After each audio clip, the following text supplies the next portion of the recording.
Hi, Dr. Stixrud. Thank you Hey, so very much for taking the time to be in the show today, the Emotional Inheritance of Parenting podcast. Our audience is parents in general, but this interview, we're going to be focusing it specifically, as we talked before, on parents of young children, so early childhood. And we're going to be talking about your book, The Self-Driven Child, which we can't really see very well with the mic, but The Self-Driven Child, which you co-authored with Ned Johnson. yeah, So I'd like to ask you a few questions, and also please feel free to just share any additional knowledge aside from the questions, of course, sure, that you feel sure. would be helpful for the parents. Um, Okay, so thank you so much for being here. great to be here. So I'm going to start with my very first question, which really is on the topic of your introduction of your book, which says why a sense of control is such a big deal. And I Yeah, think parents, maybe increasingly now, parents are gaining more awareness of the importance of letting children have more autonomy. But I think by and large in culture, there's still a big sense of, in terms of what we are told as parents, to really control, or perhaps not control, but be really in charge of our kids' schedules. And could you tell us what you mean in your introduction on why a sense of control is so important, and why we could see ourselves as consultants as parents more so than, controllers, so to speak? yeah. So, um, but my co-author Ned Johnson and I started lecturing together many years. I've been lecturing for almost 40 years about various topics. A lot about stress and how chronic stress affects kids' development. Lecturing a lot about motivation. And Ned and I, Ned does SAT prep, so he works with teenagers. And I work with little kids, with kids from 5 basically to young adulthood. But we lectured a lot about the stress-related problems that are affecting even young children now, and what we see as motivational problems as kids get older. It's kids who have these kind of obsessive drive to get A's and go to Yale, and they'll think about they'll sacrifice their health and their family for achievement. And other kids that I see, so many kids who have learning problems or ADHD, and they just don't feel what's the point of working hard. And we every place we look to understand how do kids develop a kind of healthy kind of mental health, good mental health. All the arrows point in the direction of a healthy sense of control. And I'll tell you what that is in just a second. And every place we look to understand how do kids become that self-driven kind of, we call it the self-driven, that self-motivation. It was through autonomy, sense of autonomy. We thought, God, this is so important for mental health, and it's so important for motivation. It must be a pretty big deal. And if you actually, what a sense of control means, Karemi, is it's not that a 4-year-old gets to be the boss of the family or always gets to do what he wants to do. The sense of control is basically that subjective sense of autonomy or agency. I'm not helpless. I'm not hopeless. I'm not passive. I'm not resigned to something I just can't change at all. It's that sense that I can direct my life. I can make choices. I can make decisions, that I'm not helpless. And it's also not feeling overwhelmed, not feeling chronically exhausted and chronically stressed. And you think about it, I mean, that's a really pretty healthy mind state to be in, Right. where you feel you feel active, you're mindful, you're goal directed, you're in the moment, but you aren't highly stressed and you aren't exhausted. And it turns out that healthy sense of control it's good for everything. It's good for physical health, mental health, at every age. And it turns out that kids' sense of control over their own life gets lower and lower every year they're in school, which is a worrisome thing. And you think about it from a mental health point of view. If you're really anxious, your thinking's out of control. If you feel your mind feels out of control. Right. If you're depressed, you have no sense of control. So from a mental health point of view, it's huge, this healthy sense of control. And from a motivational point of view, we ask experts on motivation, what contributes to that self-drive? Everybody said it's autonomy. It's that sense of this is my life and I can develop it. So we think it's really a big deal. It's hugely related. Every age, from preschool to old age, where people live longer if they're in retirement homes, that where they have choice about what time their meals are, when their visitors come. They give them some choices. They live longer. I mean, it's a big deal. That makes perfect sense. And I like how you describe how important it is across the lifespan. And I think you shed such light on perhaps a mistaken belief, really, that young children should always be told what to do, what not to do, Right, and right. where to go and how to sit. And of course, we're teaching these young beings about, basics of life for sure. But I feel that it's so important for parents to hear that it's obviously, as parents, what we value most is not only our children's physical health, but their mental and emotional health, so that they can be resilient throughout their lives. And for you to say that, all the research that you've done and that you've also read shows that a healthy sense of control and autonomy is so important for mental health. Can you tell us a little bit about what that might look like in early childhood, say perhaps toddlerhood or kindergarten, or as a Well, parent in my yeah, day-to-day, what sure, could I do? sure. Well, and I'll just say that you think about, I mean, the really time-honored developmental preschool programs that they always, part of the day is free choice. I respect what you choose, but I want to support you in making some choices about your own life. And I think that what you're talking about 3 or 4, you think about Montessori education, it's based on the whole idea that you direct your own learning. And so you see it applied in early education a lot. And with toddlers, it's treating them respectfully and recognizing that they may see things differently than I do. So it's simply, you want to wear this outfit or that outfit? You start giving them, the way we start initially is by giving them choices. And if they dress themselves in a not so perfectly matched outfit, okay, that looks good to you, it's fine with me. And we were supporting that individuality, that sense that you're a different person and you may see things differently than I do, and I respect that about you, and I appreciated that about you. So I think that, again, it doesn't mean that the kid gets to be the boss of the family, gets to do everything you want. It simply means that they have some choice. They don't feel helpless. They don't feel like they're constantly being controlled. And part of the wisdom of this approach, Karemi, is that, I mean, anybody who's raised a child, especially a resistant child, knows you really can't make a kid do something. I mean, you can't make. I mean, you got a 2-year-old who won't get in the car and go see grandma. You can carry them in the car, but they aren't going to the car. You're putting them in the car. You really can't make a kid do something. And when you make peace with that, you realize, okay, then you realize that my role couldn't be to always make him do what I think is right.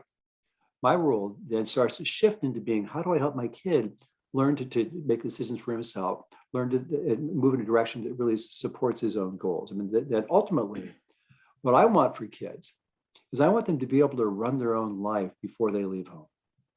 And I think from that's partly, Karemi, why I talk about this idea of think as kids get older, think about ourselves more as consultants to them, whose role it is to help them figure out who they want to be, what's important to them, what they value, and how to help them create the life that they want, as opposed to always knowing what's best, or you need to do this, you need to do this, you need to do this. Right. And it's interesting for our new book, What Do You Say? We interviewed a whole bunch of older children and adolescents. One of the questions we asked them is, who do you feel closest to in this world? And a lot of them said a parent, but a lot of them said a cousin, an uncle or an older cousin, a neighbor or an older brother, or a coach or a teacher or a counselor. And we said, what is it about that person that makes you feel so close to them? And they all said something on the order of, they listen to me without judging me, and they don't tell me what to do. And I think that as much as possible, and we want to think about ourselves as the kind of guides in our family, that we have, but not as the taskmaster, not as constantly the boss, because you got a kid who's going to fight you, they're going to win. Right. And then more importantly, once they hit, like you said, adolescence, and that they're really not going to be able to see us as the people that they can come to for support. Yeah. I remember when my son, who's now 36, was 3, and he has a wonderful Jewish mother who said, "Honey, you want to eat more?" And I take him aside and said, "Son," I said, "Elliot, you're the one who knows when you're hungry, when you're full. and it is, you should, and he said, you're really the expert on you. And that's the message we suggest with little kids. Tell them, you're really the expert. I don't know when you're tired, I don't know. And you're the one who really knows how you feel. And we start to kind of really pay attention to their cues. I mean, think about it. You gotta, I mean, how many hundreds of books are there written about trying to get infants to sleep? Because you can't make them sleep, and you got to figure out how to work with their rhythms. Right. And that's where this kind of idea of more consulting, as opposed to this kind of managerial, always knowing it's best. I can get you. My job is to get you to do this. It just doesn't work in the long run. It doesn't produce the results we want.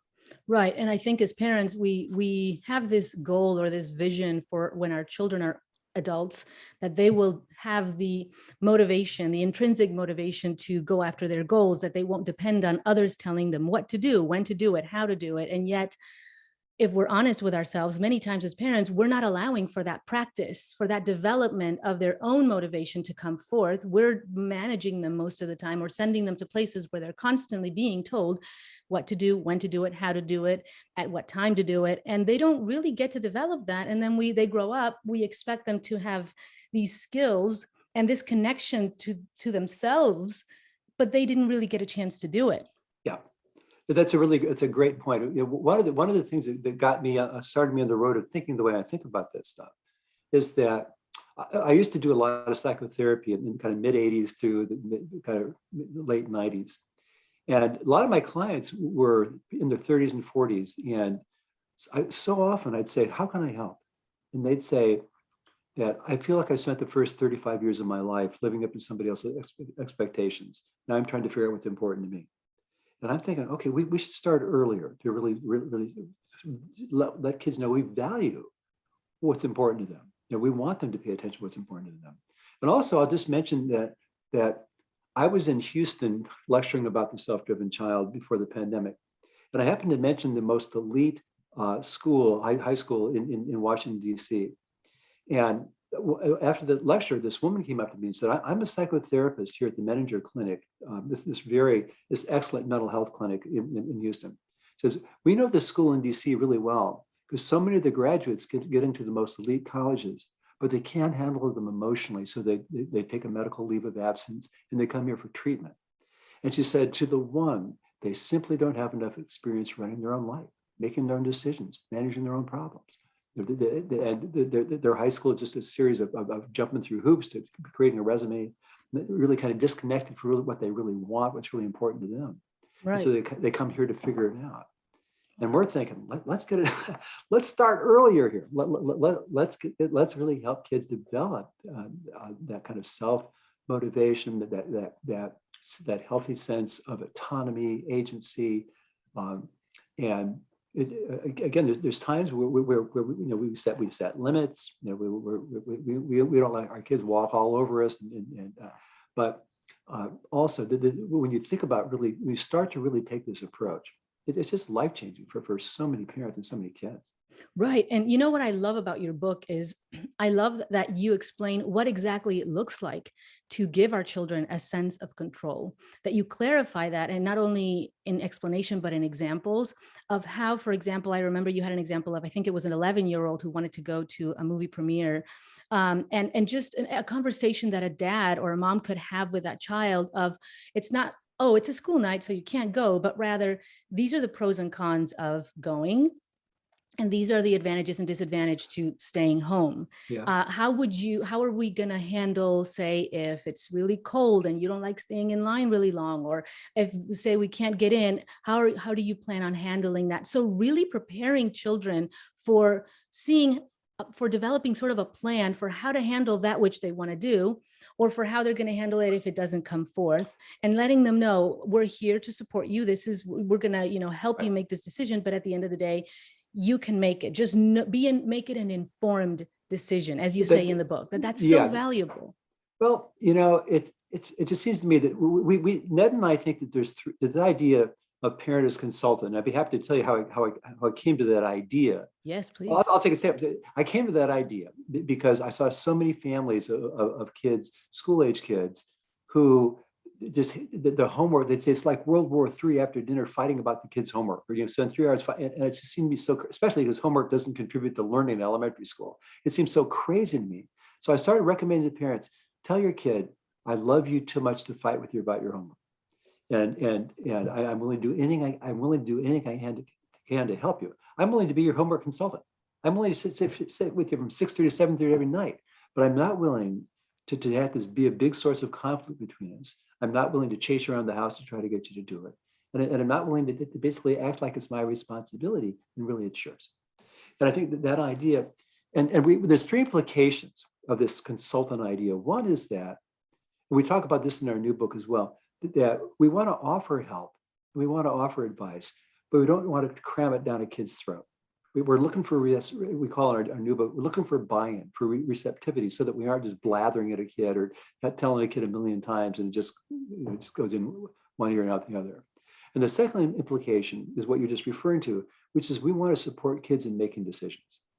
And my experience, that if they're willing to make an informed decision, meaning talking with people who know more about the situation than they do, that I found little kids can make very good decisions about their own life. And what turned me on to this, early in my career, it was very common for kids in public school to repeat kindergarten to first grade, kind of give them the gift of time if they're immature. And what I noticed was how often I'd test a 19-year-old, and I'd say, well, where are you in school? And they said, well, I'm a senior in high school. I should be a freshman in college, but my parents made me repeat the first grade. They're still pissed about it like 12 years later, which seemed kind of crazy to me. And so what I started doing, and this may seem crazy to you and your listeners, but I started saying to them, let's tell the kids that nobody's going to make you repeat a grade, but it's going to be your decision. The school can't really make you do it. It's going to be your decision. But let's talk to Dr. Stixrud. Let's talk to the first grade teacher. Let's talk to your teacher this year. Talk to your Aunt Jan, who's a teacher. And so you can make a good decision for yourself. And Karemi, I was blown away. I'm talking about 6 and 7-year-olds. Wow. They think about it all summer. And they said, and then one kid I remember saying, that I think I'm ready to go on, but if I need a tutor, can I get a tutor? Another kid said, I know I'm not ready. And I'm friends with some of the kids who were in kindergarten last year, so that'll be fine. And if kids call me, they say, you flunked or I'm stupid. I know I'm not stupid. It's amazing. And I'm not suggesting that 6 and 7-year-olds should make all their own decisions. I'm just saying that what we want to support is confidence. With teenagers, we want to say, I have confidence in your ability to make decisions about your own life and to learn from your mistakes. And I want you to have a ton of experience doing that before I send you off to college or wherever you're going to go. What an amazing message to give a child. Wow. Yeah, and even with little kids, let's go with their decision unless they're crazy, because you become a good decision maker by practice making decisions. And parents sometimes say, well, this decision is too important. And again, I say, well, my experience is if kids are willing to talk about, they're willing to let you make a chart of the pros and cons. They don't make crazy decisions because they want their life to work. And so I just think that when you tell a kid, I have confidence in your ability to make decisions, it's such an empowering message to a kid. It's really good for your relationship. Right. And I'm sure, especially in early childhood, to send that message, because we are a reflection of the world at such a young age. We represent the world to them. And basically what we're saying in, I trust you to make your own decisions, that you want the best for your life. I'm sure they're internalizing the message. The world sees me as a capable human being that is going to make mistakes, but that is going to be okay no matter what. And my parents have my back and they're supporting me through this process. Yeah. Right? That's a great point. And all the research that's been done on decision making, not all, but a lot of it in the last 20 years is focused on how crucial emotions are for decision making.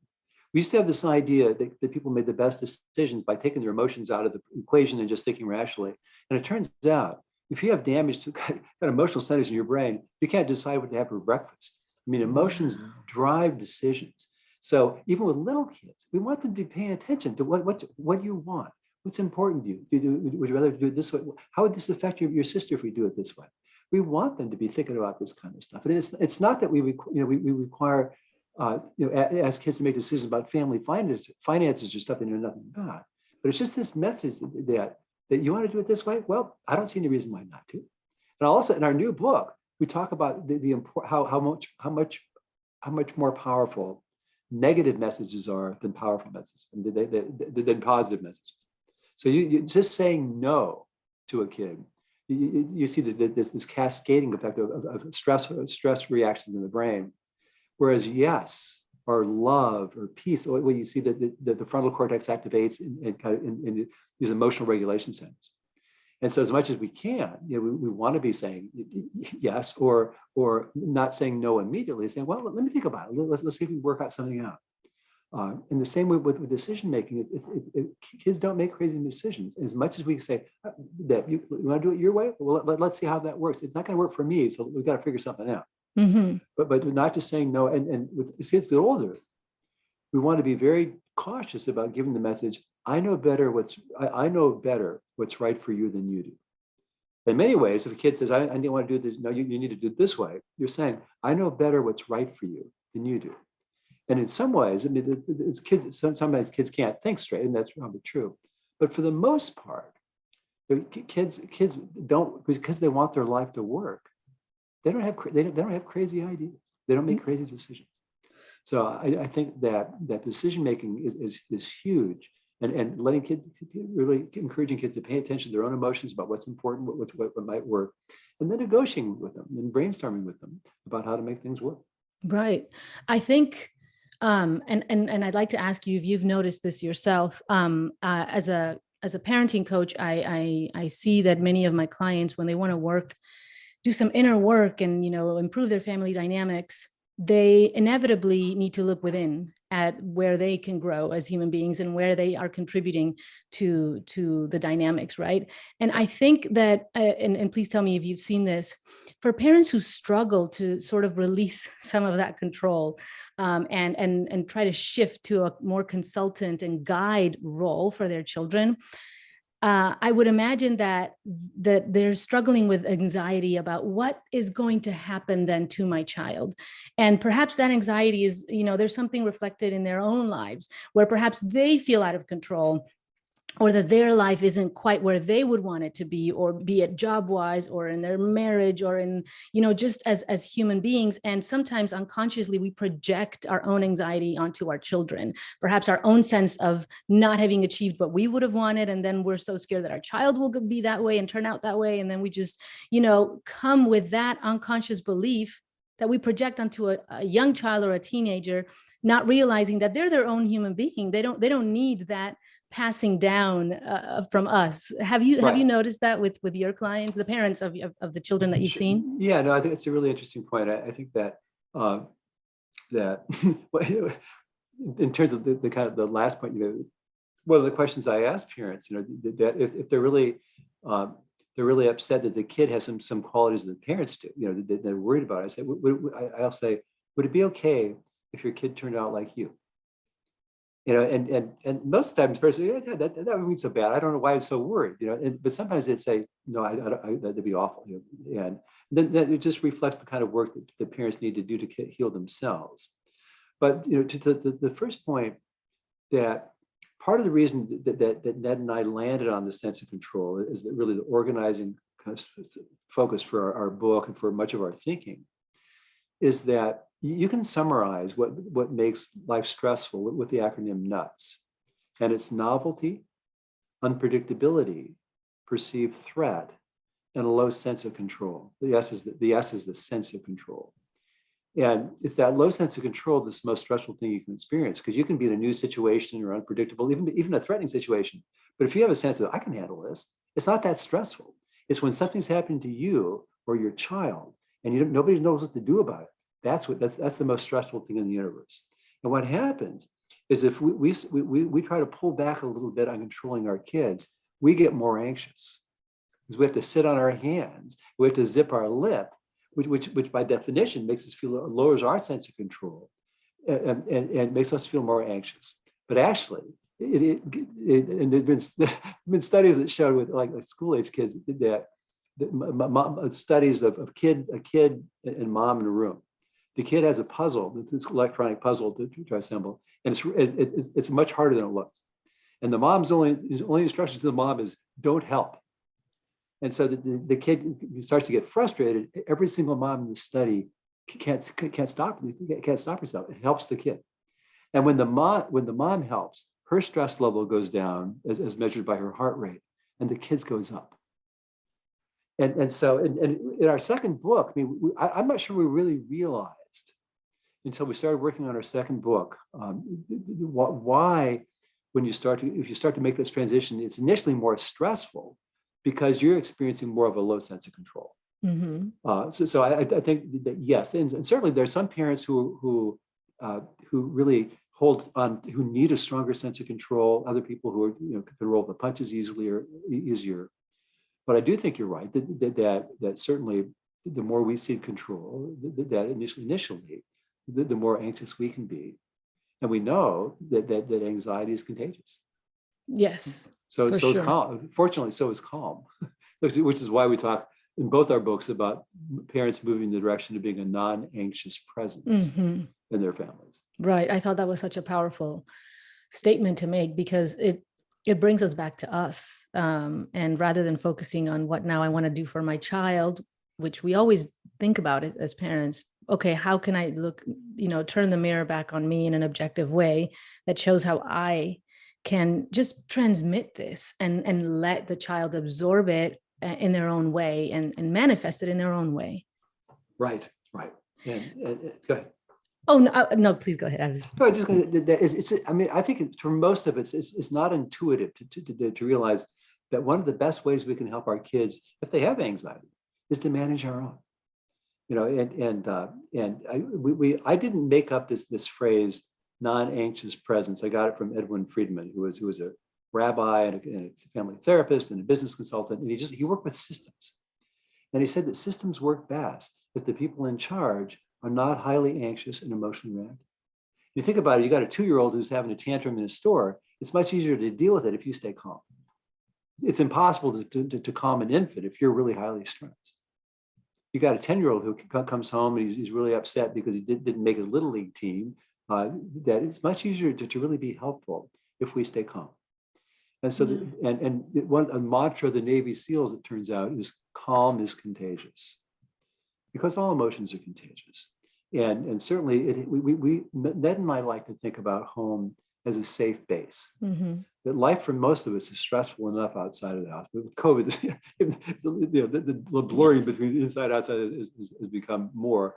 But ideally, home is a low stress place where we come to recover from the stresses of work or school or whatever. And I do think that so much, when our kids aren't doing well, so much of our responsibility is to manage our own emotions rather than trying to change them. Yeah.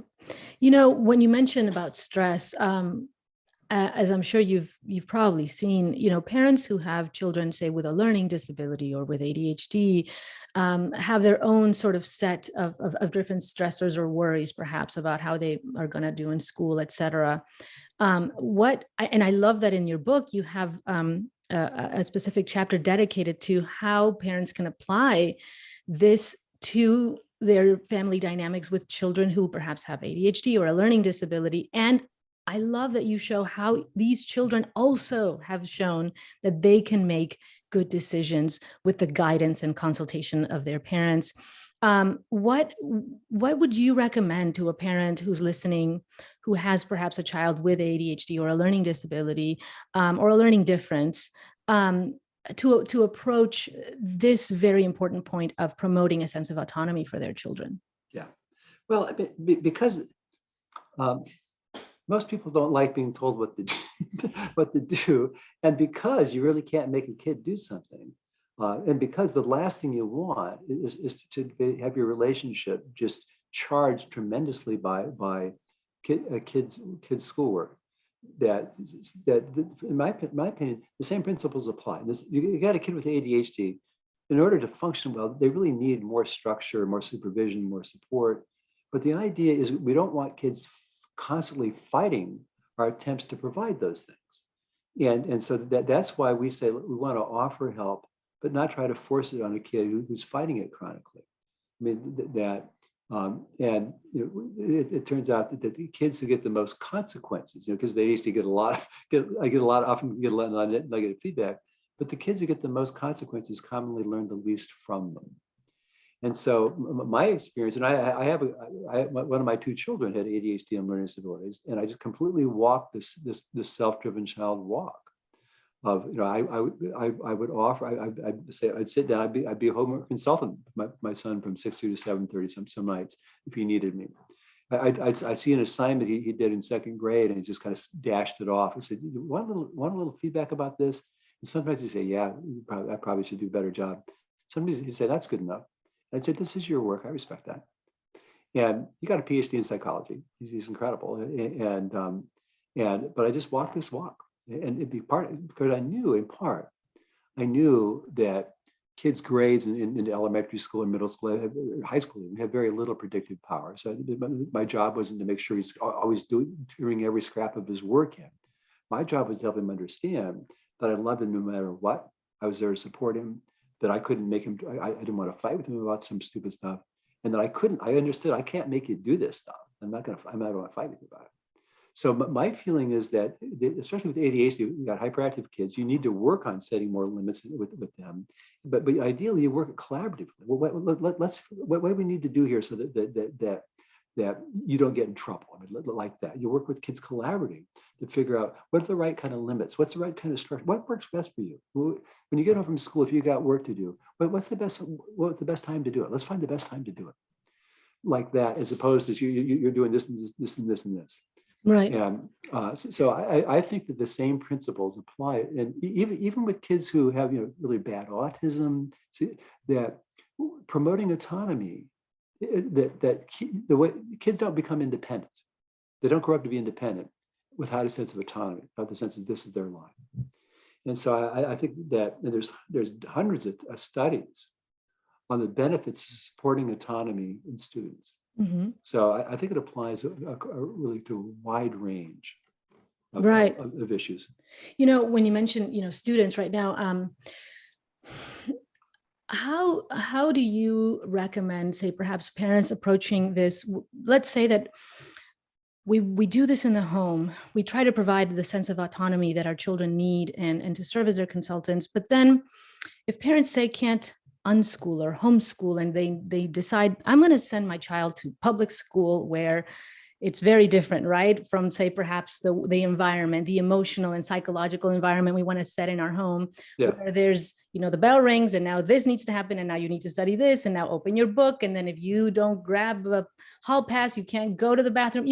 It's such a different environment to, I think, most public schools, or just schools in general, even if they're private. I mean, obviously everything has its pros and cons, but I think by and large schools are very dictating in terms of when students need to do something, how to do it, at what time, and the consequences and all that, keeping sometimes kids from recess if they, were interrupting a lot, et cetera.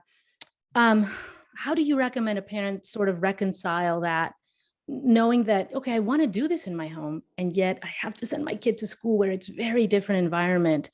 How to navigate that, I guess. Yeah, and some of it, in our new book, we have a chapter on, it's called the language and silence of change.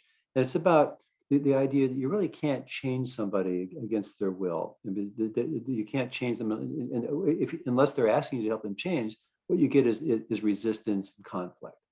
This is a little bit of a long-winded answer to your question, but we mentioned something called the SPACE program. It's an acronym for Supportive Parenting of Anxious Childhood Emotions.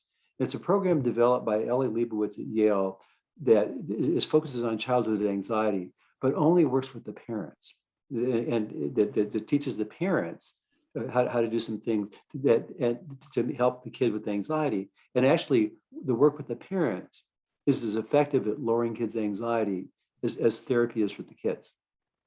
And one of the things that parents are asked to do is to make supportive statements, which is that I know this makes you really anxious, but I'm 100% confident you can handle it. You can handle the anxiety.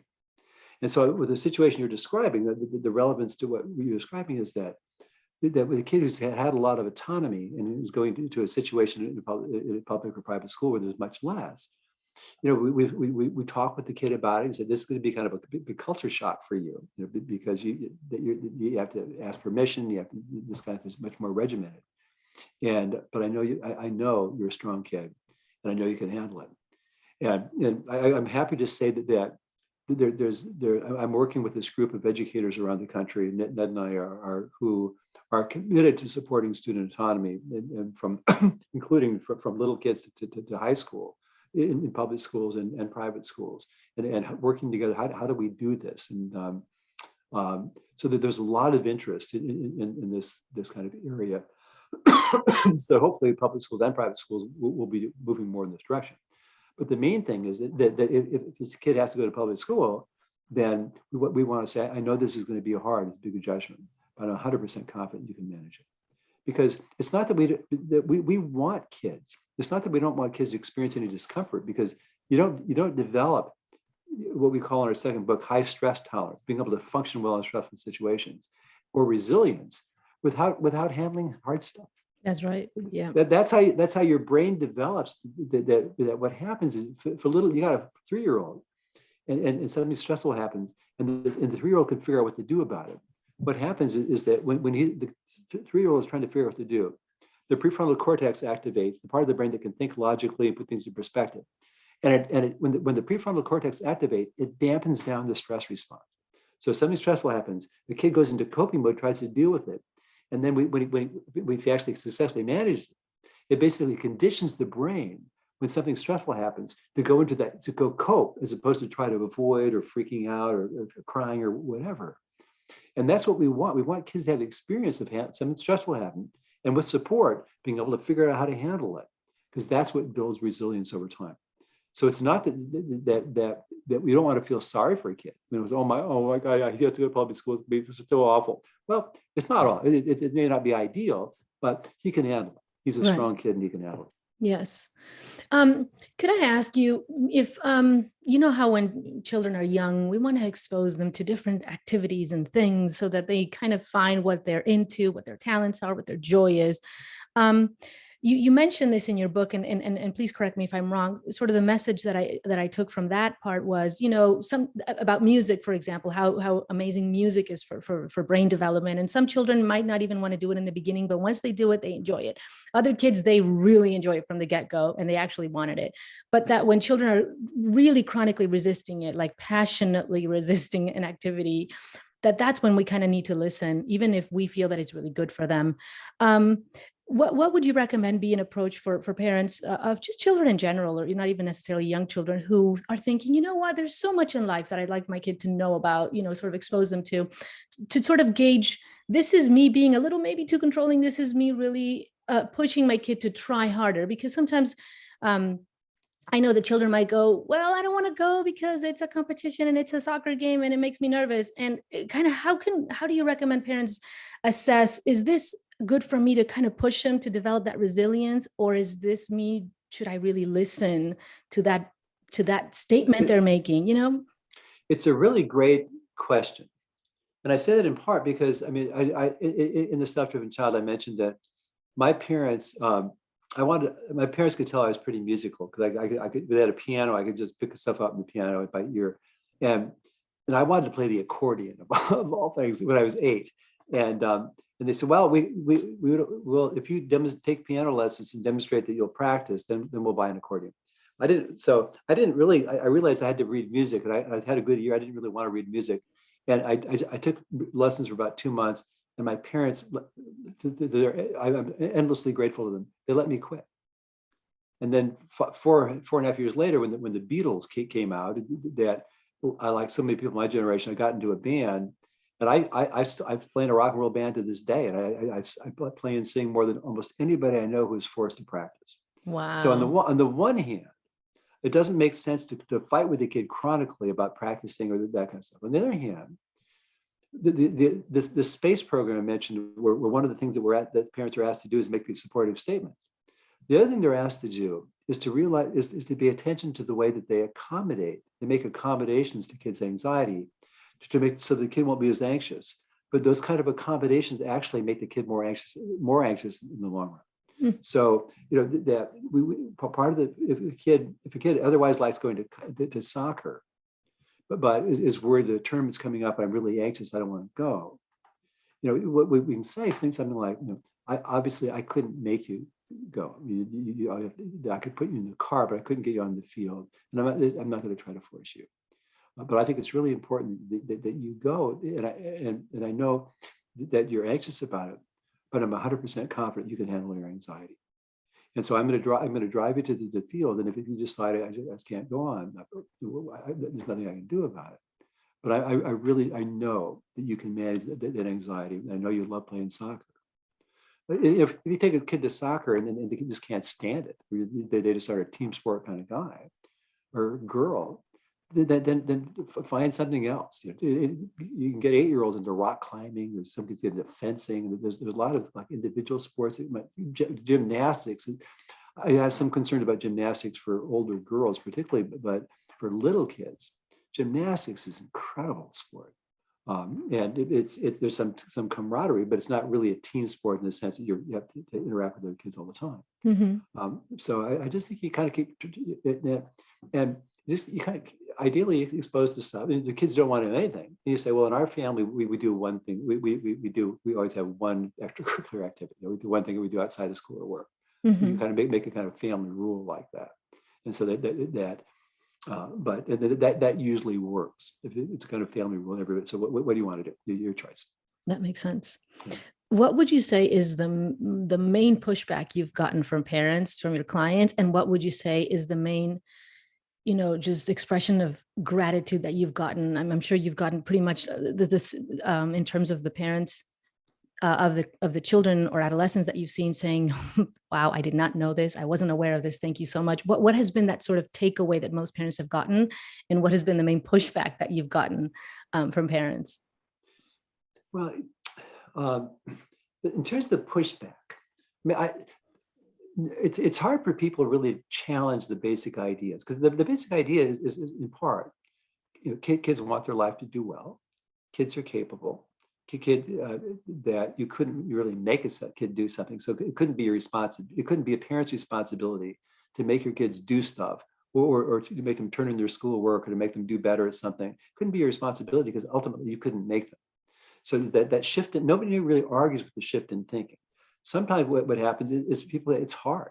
It's hard to do because I wasn't parented that way. Mm-hmm. And I have to, but in terms of, so that sometimes it's that. The main thing though is people will say, well, there must be this kid must be an exception. I got a woman who helped us with the editing of our book.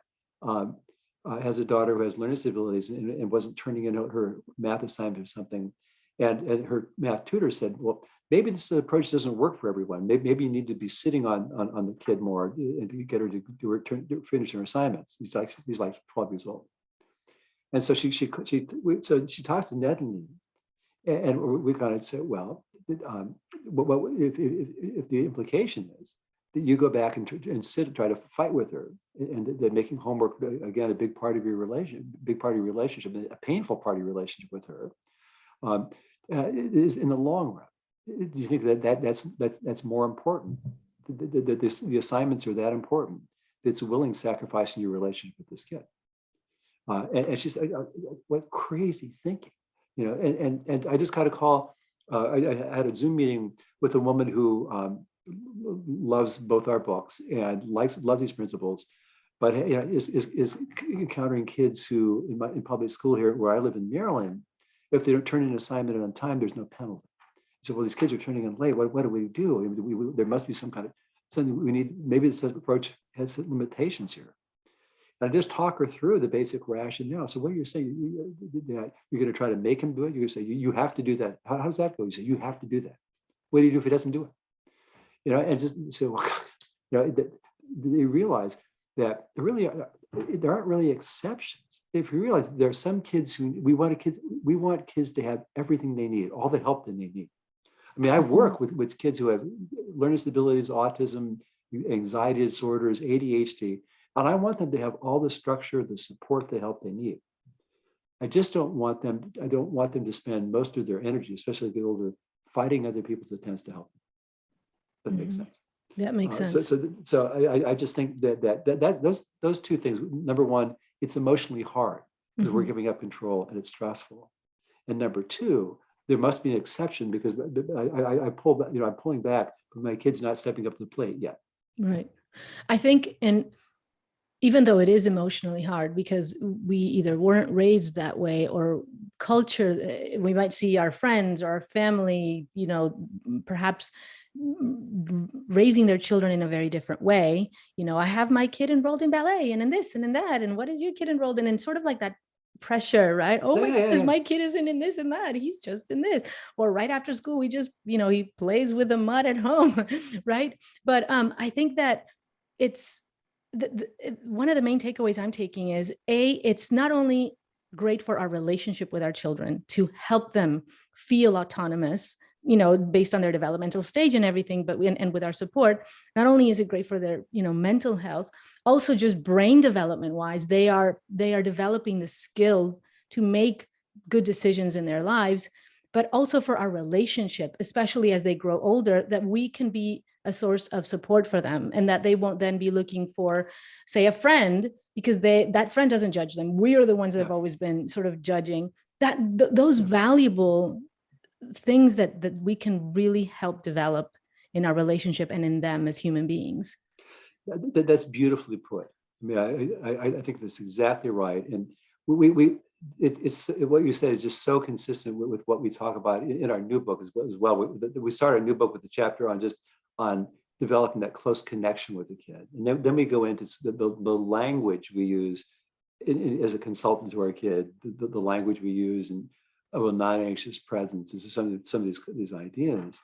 But I think that's exactly right. And, it's interesting that there's Ned and I, there's a woman who I tested her, all four of her kids. I'm a neuropsychologist, I test kids for a living. And I tested all four of her kids. Ned did test prep with all four of her kids. And she loves Ned, she loves me. But she's the most competent person I've ever met, but she's very controlling. And she's very controlling of her kids. So give me 10 seconds.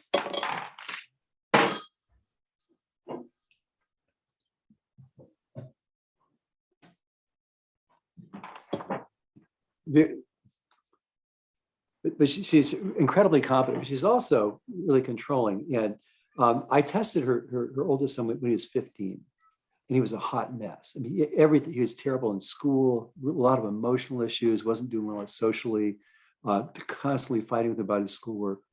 And the woman respected Ned and I enough that she kind of made herself to kind of apply these principles. She stopped checking his kids' homework. She stopped asking about it. They negotiated limits on his electronics.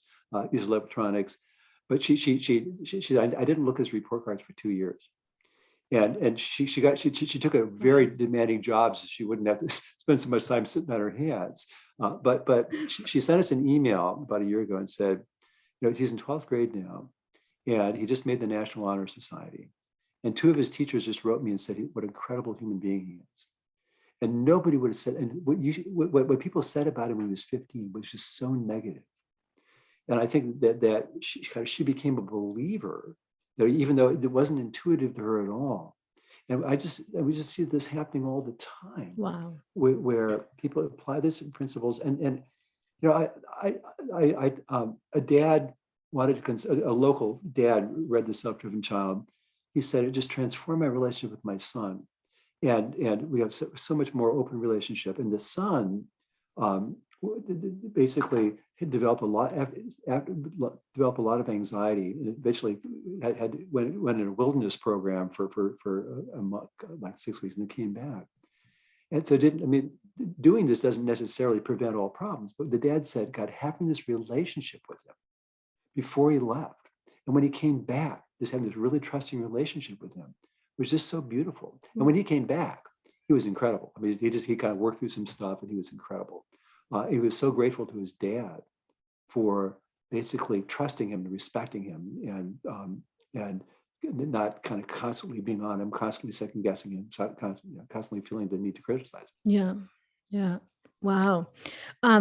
Dr. Stixrud, I know in this interview we're talking about your book, The Self-Driven Child, but you've also mentioned that you give such great examples in your new book. Could you please tell us the name of your new book as well? Yeah, the new book, which came out in August 2021, it's called What Do You Say? How to Talk to Kids to Build Motivation, Stress Tolerance, and a Happy Home. And it's published by Penguin. It's the same publisher as our first book. And I have to say that it's a really nice, it's a really great supplement to the Self-Driven Child, because there's so much. What happened was that people asked us, we love the Self-Driven Child, that there's these dialogues in it. You let us into how you talk with kids. Do more of that. Try to make this easier for us. So we spent a year kind of writing and thinking about how do we say this? So that's called What Do You Say? And it's kind of communicating with kids about a variety of topics, including some topics from the first book. But also, we have a really interesting chapter on happiness, because so many kids grow up thinking, especially when they're adolescents, that the most important outcome of their life is where they go to college. And if they get into a good enough college, everything will be set. And when you look at the degree of misery experienced by students in Ivy League schools, you figure that can't be it. That's not really the. And so we talking with kids about, here's what we know about what makes people happy. Let's start talking about when they're little, so that they don't have they grow up with this kind of delusional idea about what's going to make me happy in a way that's just not healthy. So yeah, but that's what it's about. Thank you. I think that's so helpful, because yes, as parents, we sometimes are right in the middle of a conversation or a situation with our children. And even though we understand a concept in the moment, we might be thinking, I mean, it happens to me, what is the best way to communicate right now in a way that honors my needs, honors his needs? And this, just so the fact that you give so many examples in your new book, as you say, what do you say? Amazing. So needed, right? I just talked to one of the top therapists in the Washington, D.C. area, psychotherapist, child therapist. And she's saying, our practice just loves the Self-Driven Child. And with the new book, though, we recommend it to everybody, because there's just so much practical stuff about it. It's communicating with kids. So I think that the Self-Driven Child, I really think that the principles in it are something that are not intuitive to everybody. And I think that learning and really understanding how important the sense of control is really, it's a really important thing. Because once you start to get your head around this, you see it everywhere. Right. And as it says in your book here, it's drawn from thousands of case studies and the latest discoveries in brain science and behavioral therapy. So it's not just some, recommendation. This is actually based in everything that is based on brain development, developmental psychology, and not to mention the decades of practice that you, the decades of experience that you've seen with, not just children, but adolescents as a whole. Right. And I got to this in part through studying the effects of stress. I mean, you start to study stress, and then you inevitably you learn about a sense of control. And if you start to study motivation, inevitably you learn about autonomy. And so they're just important principles, and it's hard to find exceptions to them, because they're just kind of like how the human brain works. The human brain thrives on that healthy brain state of feeling not driven, not overwhelmed, but not helpless or hopeless. Is culture that healthy brain state, which is where we want to be most of the time, and where we want kids to be most of the time. Yes. And unfortunately, as kids get older, what happens? They tend to be chronically tired and chronically stressed, which is the opposite of this brain state. And so that I think that kind of getting your head around this early on can be really helpful, because I think it can shift your priorities a little bit. To remember, what's really important is I want to challenge my kid. I don't want her to be bored. I want to challenge her, but I don't want her to be chronically stressed, chronically tired, chronically overwhelmed, because that's just terrible for brain development, personal development. Right. It's terrible for our relationship. Dr. Stixrud, thank you so very much. As we get close to now the end of our interview, is there what would you recommend as the main takeaway for parents who are listening, regardless of the ages of their children, to really, if you're going to take something, take this?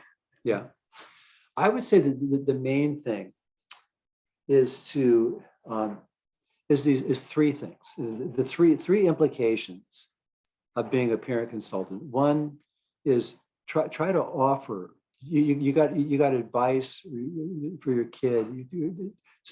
Start to practice saying, I wonder what would happen if you did this, or I've got an idea about, can I run it by you? It's just supposed to just laying it on them, and encourage decision making. As I said, whether it's you want this, would you like pizza or hot dogs for lunch, or would you like this outfit or that fit? You want your bunny towel or your chipmunk towel? That with little kids, just that treating them respectfully in that way. Mm-hmm. So it's offering help, offering advice. It's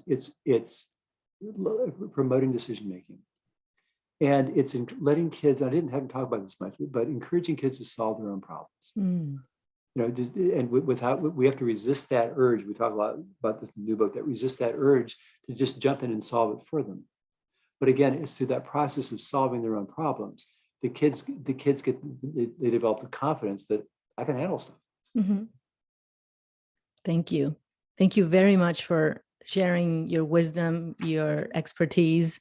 We really appreciate it. I'm sure this is going to be so not only informative, but insightful as well for parents who are listening, because we didn't really grow up with this, our generation at least, and not to mention the findings on brain development.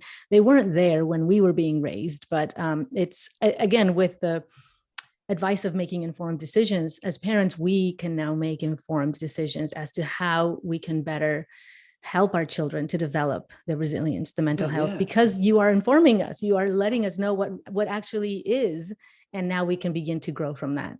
So thank you very, very much. Well, it's been a pleasure talking with you, Karemi. Thank you so much for having me. Thank you. Okay. I'm just going to